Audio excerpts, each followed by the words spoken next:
60 বছর বয়সে কোটি টাকা দিয়ে কি হবে?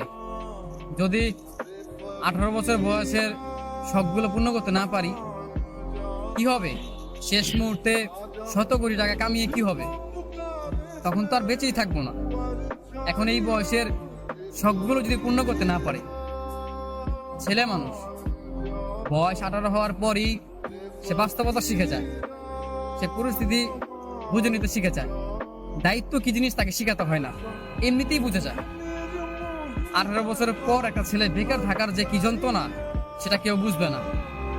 একটা ছেলে মানুষ বেকার, একটা ছেলে মানুষ ইনকাম করতে পারে না, এই কষ্টটা কেউ কখনো বুঝবে না। প্রত্যেকটা মানুষ তাকে ভুল বুঝবে। অথচ শেষ বয়সে এসে শত কোটি কোটি টাকা দিয়ে কি হবে? আমার এই 18 বছর বয়সের যেই স্বপ্নগুলো, যেই শখ আহ্লাদগুলো, আমি তো সেইগুলোই পূর্ণ করতে পারলাম না। জীবন তো